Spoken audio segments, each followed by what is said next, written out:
월드컵이 내일 그 새벽에 이제 결승전으로 이제 끝나게 됩니다. 한 달 동안 월드컵이 이제 해당 국가 국민들에게 큰 행복과 즐거움을 주었습니다. 특히 아르헨티나는 그 1년 전에 비해서 물가가 100% 올라서 국민들이 굉장히 힘들었는데 국가대표팀과 메시 때문에 너무나 행복해하고 있습니다. 우리나라도 16강에 올라가면서 국민들뿐만 아니라 청년들이 위로를 받고 행복했습니다.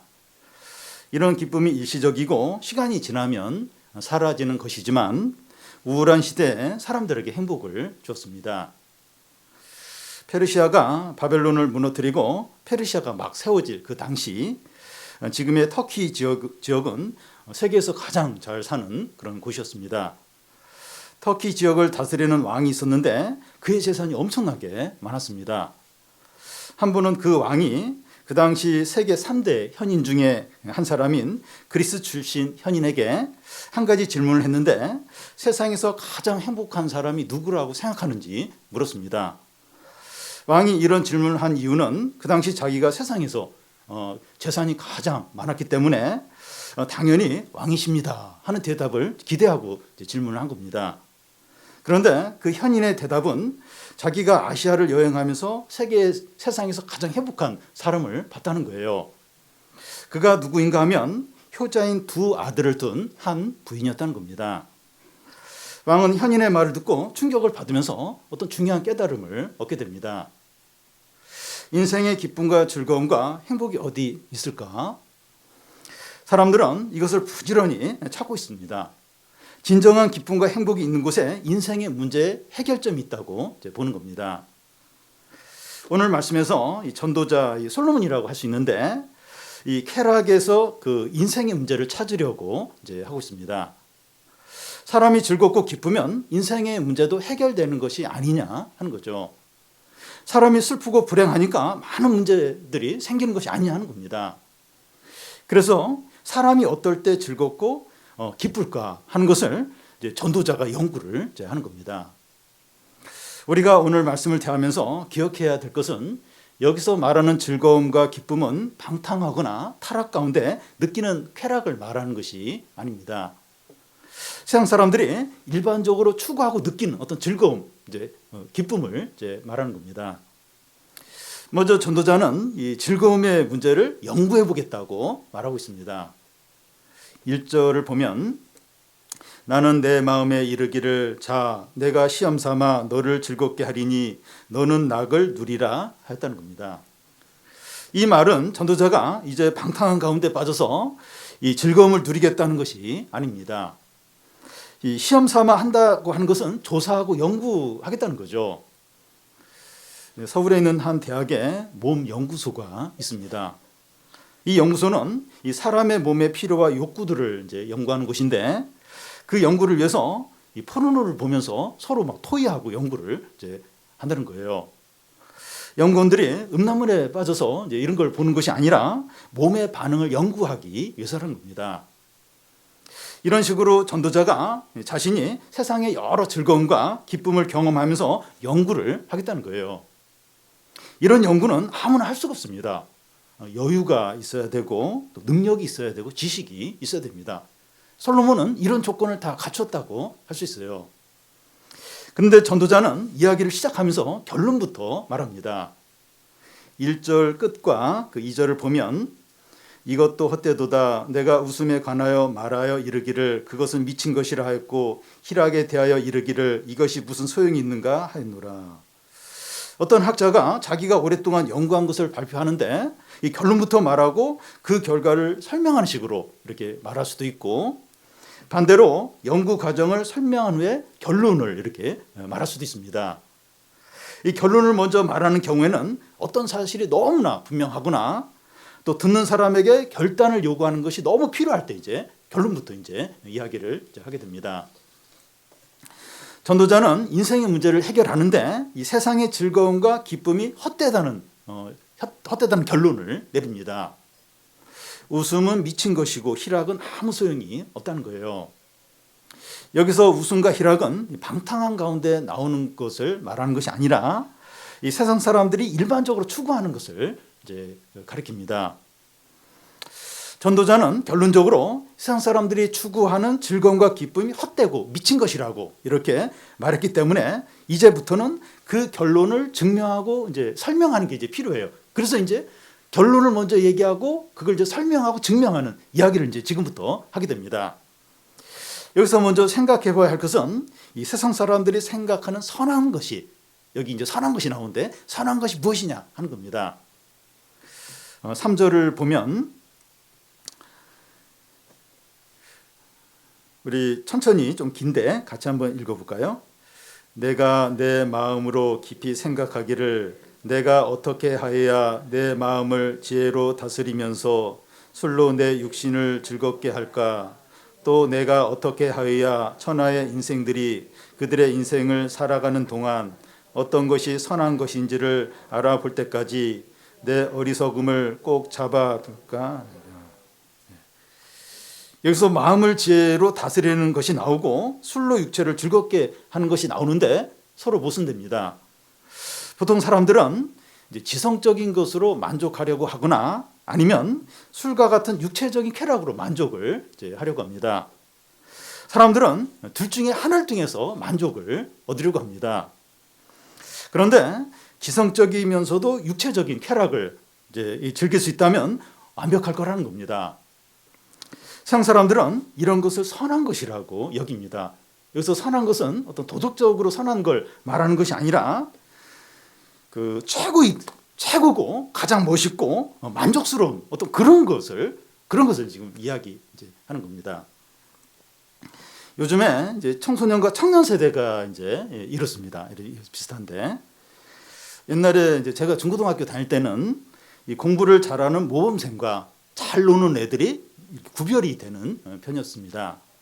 근데 요즘은 잘 놀 줄 알면서 공부도 잘하고 얼굴도 예쁘고 머리도 좋고 운동도 잘하면서 상위 1%에 해당하는 그런 걸 가장 이렇게 대단한 걸로 그걸 이제 이상적인 것으로 이제 또 그렇게 해야 또 인정을 또 받습니다. 서로 모순되어 보이지만 둘 다 갖출 때 최고이고 가장 멋있게 이제 여기는 겁니다. 그러니까 모순돼요. 둘 다 안 어울리는데 둘 다 갖추는 거예요.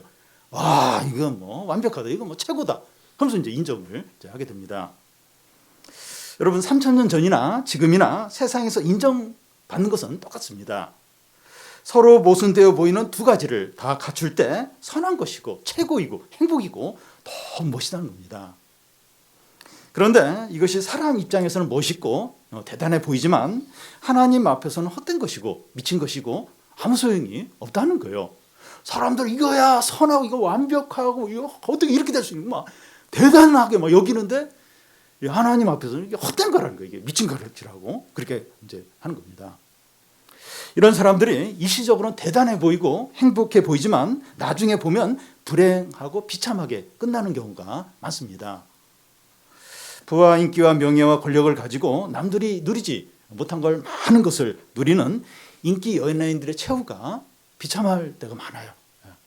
대표적으로 마이클 잭슨, 그 50대 이제 죽게 되는데 그 얼마나 그 인기와 부와 막 근데 뭐 그 최후가 좀 너무 비참한 거예요. 그러니까 인기 연예인들 그런 사람들 중에 이런 경우가 많습니다. 계속해서 전도자는 이 세상 사람들이 선한 그 일로 여기는 것들을 자기가 직접 경험한 목록들을 이제 말합니다. 4절부터 8절까지인데 하나씩 좀 살펴보겠습니다. 4절에서 6절까지 한 절씩 교대로 읽겠습니다. 나의 사업을 크게 하였노라. 내가 나를 위하여 집들을 짓고 포도원을 일구며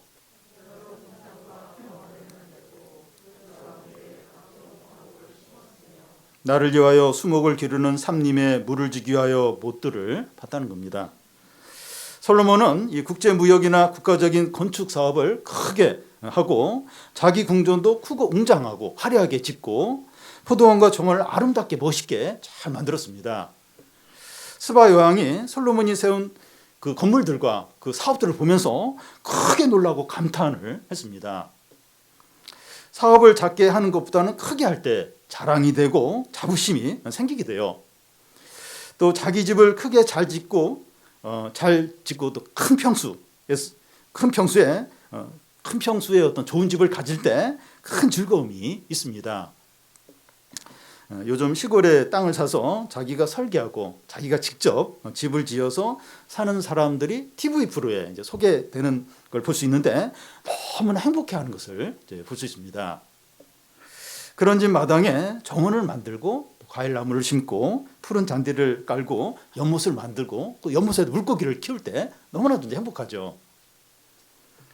또 7절에 보면 우리 같이 한번 읽겠습니다. 남녀 노비들도 사기도 하였고 나를 위하여 집에서 종들을 낳기도 하였으며 나보다 먼저 예루살렘에 있는 모든 사람보다도 내가 소와 양떼의 소유를 더 많이 이 솔로몬에게는 많은 종들이 있었고 소와 양떼들이 많이 있었습니다. 시골에 넓은 땅을 사서 소와 양떼를 기른다면 더 행복할 겁니다. 또 이 소와 양떼가 너무 많아서 감당이 안 되면 사람들을 고용해서 맡기는 거예요. 그것도 또 행복이 있죠. 그렇게도 행복이 있습니다. 그리고 그 당시에 소와 양떼를 많이 가졌다고 하는 것은 큰 부자인 것을 말합니다. 큰 부자는 행복할 거예요. 사업에서 성공해서 또 많은 연봉을 받고 또 모아놓은 돈이 많다면 행복할 겁니다. 외국의 한 TV 프로에서 이제 배우자를 고르는 프로가 있었습니다. 처음에 2명의 남자 사진을 여자들에게 이제 보여주면서 한 남자는 이제 송중기처럼 잘 생겼고 다른 한 남자는 마동석처럼 그냥 평범하게 생긴 남자입니다. 여자들에게 이제 배우자로 둘 중에서 한쪽을 이제 선택하라고 했을 때 이 송중기 같이 생긴 남자 쪽으로 한 4배가 많이 이제 몰렸습니다. 그 다음에 두 남자의 연봉을 공개를 했는데 이 송중기 같이 생긴 남자의 연봉이 평균보다 이제 적었고 이 마동석 같이 생긴 남자는 평균보다 3배가 많았습니다. 연봉을 공개한 후에 다시 선택을 하게 했을 때 여자들이 마동석 쪽으로 대거 이제 몰리는 겁니다. 많은 돈이 기쁨과 행복을 가져다 준다고 믿기 때문이죠. 또 이 8절에 보면 은금과 왕들이 소유한 보배와 여러 지방의 보배를 나를 위하여 쌓고 또 노래하는 남녀들과 인생들이 기뻐하는 처첩을 많이 두었다는 겁니다. 솔로몬 당시에 예루살렘에는 은과 금이 길에 널려 있을 정도로 많았습니다. 그리고 이제 스바 여왕처럼 이 솔로몬의 지혜를 듣기 원하는 사람들이 은금을 가지고 이제 와서 이제 솔로몬에게 이제 바쳤던 거예요. 자기 집에 다이아몬드 목걸이와 또 금돼지와 명품 가방들과 옷들이 많다면 든든하고 행복할 겁니다. 또한 솔로몬의 왕궁에는 노래하는 남녀의 종들이 있었습니다. 오늘날로 말하면 음악가와 가수들이라고 할 수 있어요. 이 칼빈은 말하기를 음악은 하나님이 죄인들에게 주신 선물이라고 했습니다. 음악으로 얼마나 많은 사람들이 위로와 평안과 즐거움을 누린지 모릅니다. 그 심리치료 중에 음악치료가 또 있습니다. 노래로 이 청소년과 청년들이 그 열정을 발산시키고 위로받고 기쁨을 많이 얻습니다. 그리고 솔로몬은 처첩을 많이 두었는데 후궁이 700명이고 첩이 300명 있습니다. 솔로몬은 성적인 즐거움을 마음껏 누린 자라고 할 수 있습니다. 솔로몬은 세상 사람들이 즐겁고 행복할 것이라고 말하는 모든 것을 다 해봤습니다. 10절에 보면 우리 같이 한번 읽겠습니다. 무엇이든지 내 눈이 원하는 것을 금하지 아니하며 무엇이든지 내 마음이 즐거워하는 것을 내가 막지 아니하였으니 이는 나의 모든 수고를 내 마음이 기뻐하였음이라. 이것이 나의 모든 수고로 말미암아 얻은 몫이니라. 솔로몬은 자기가 하고 싶은 것을 다 해봤고 갖고 싶은 것을 다 가져봤습니다. 우리는 이런 솔로몬을 따라서 하면 안 됩니다. 솔로몬도 이렇게 했는데 나도 한번 이렇게 해보자 이러면 인생을 망치게 됩니다. 솔로몬이 이렇게 한 것은 타락을 하거나 방탕해서가 아니라 진정한 즐거움과 기쁨을 연구하기 위해서였어요. 근데 솔로몬이 이런 것을 다 해보았을 때 어떻다고 합니까? 10절 중간을 보면 내 마음이 기뻐했다는 거예요. 기쁨과 즐거움이 있었다는 거예요. 세상과 육체적인 일에 즐거움과 기쁨이 있습니다. 집과 재산을 소유하고 음악을 듣고 성공을 이제 하면 즐거움과 기쁨이 있다는 거예요. 하나님께서 모든 사람에게 일반적인 즐거움과 기쁨을 주셨는데 이걸 일반 은혜라고 해요. 우리들도 그 일반 은혜를 얼마든지 이렇게 누리고 즐거워할 수 있습니다. 그런데 일반 은혜, 곧 이 세상과 육체의 즐거움만을 추구할 때 결국 어떻다는 겁니까? 그러니까 얼마든지 일반 은혜, 이렇게 어떤 세상적인 즐거움, 어떤 그 죄가 아닌 그런 거 있잖아요. 그런 거, 이런 거. 많은 그런 거 얼마든지 우리가 누릴 수 있어요. 재산 가지고 이렇게 사용할 수 있고 또 맛있는 거 먹을 수 있고 또 유익하게 재밌게 이제 얼마든지 그럴 수 있습니다. 근데 그 일반 은혜, 세상과 어떤 육체적인 즐거움만을 이렇게 그것만을 이제 추구하면 그게 이제 어떻다는 겁니까? 어떻게 된다는 겁니까? 11절을 보면 우리 같이 한번 읽겠습니다. 그 후에 내가 생각해 본즉 내 손으로 한 모든 일과 내가 수고한 모든 것이 다 헛되어 바람을 잡는 것이며 해 아래에서 무익한 것이냐. 세상과 육체의 즐거움은 그때뿐이라는 거예요. 솔로몬이 시간이 지나고 생각해 보니까 아무것도 아니라는 겁니다. 솔로몬은 하고 싶은 거 다 해봤고 다 해보고 나서 이런 말을 하고 있습니다. 모든 것이 헛되고 바람을 잡는 것이라는 겁니다. 해 아래서 누리는 모든 즐거움이 무익하다는 겁니다. 우리는 솔로몬의 이런 결론을 어떻게 받아들여야 됩니까? 그대로 이렇게 받아들이고 맞아. 그리고 우리도 그렇게 그렇게 이제 그걸 믿고선 그 솔로몬의 말대로 이렇게 살아야 됩니까? 아니면 솔로몬은 그렇게 했어도 나는 나대로 육체적인 즐거움을 추구해야겠다. 그런 말 하지 말라. 그래도 이 세상과 육체의 즐거움이 그게 최고지. 솔로몬 뭐 그렇게 말했으면 너는 뭐 그렇게 하고 나는 또 다르다. 나는 내 육체의 즐거움을 추구하겠다. 이렇게 할 것인가? 아니면 솔로몬의 말을 그대로 듣고 그렇구나 하면서 이렇게 할 것인가? 어떻게 해야 됩니까? 여러분, 지혜로운 사람이 누구인가 하면 다른 사람의 경험을 배워서 시간과 돈과 수고를 아끼는 자입니다. 이 독서가 왜 중요한가 하면 이 다른 사람의 경험을 간접적으로 하는 것이기 때문입니다. 많은 시간과 시행착오와 수고를 절약을 할 수가 있죠. 만약에 솔로몬이 자기가 경험해보지도 않고 이런 말을 했다면 들을 필요가 없습니다. 그런데 자기가 다 경험하고 이런 말을 하고 있다면 진지하게 들어야 되죠. 요즘 우리는 우울하고 불안하고 힘들 수 있습니다. 우리는 즐겁고 기쁘고 행복하기를 원해요. 좀 그런 어떤 즐거움들, 그게 어느 정도 좀 필요합니다. 이것은 욕심도 아니고 당연하죠. 남자들, 특히 축구를 좋아하는 사람들은 11월 말뿐 한국 대표팀이 축구를 잘할 때 그때 너무나 이렇게 행복했을 겁니다. 저도 막 다음 날 이렇게 하이라이트 그거 일어나자마자 보고 좀 그랬는데, 그런 식으로 우리 각자는 행복을 느끼는 세상적인 것들이 있을 수 있어요. 그런데 그런 행복은 일시적이고 피상적이고 상황에 따라서 달라지게 됩니다. 솔로몬이 말한 대로 무익하고 헛됩니다. 우리가 세상적인 행복만을 추구할 때 불행해요. 또 빈곤하고 비참하게 됩니다. 참되고 넘치고 영원한 행복이 없을까? 이렇게 자꾸 사라지고 금방 이렇게 바닥나는 그거 말고 이 참되고 넘치고 영원한 행복은 없을까? 어거스틴은 내가 하나님께 돌아가기 전까지는 진정한 안식이 없었다고 말했습니다. 소유리 문답 1번이 뭔가 하면 사람이 제일 되는 목적은 하나님을 영화롭게 하고 즐거워하는 것이라고 했습니다.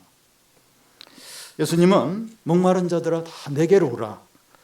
나를 믿는 자는 그 배에 생수의 강이 흘러 나리라고 했습니다. 우리는 팔복에 나오는 것처럼 마음이 가난하고 의에 줄이고 목말라야 합니다.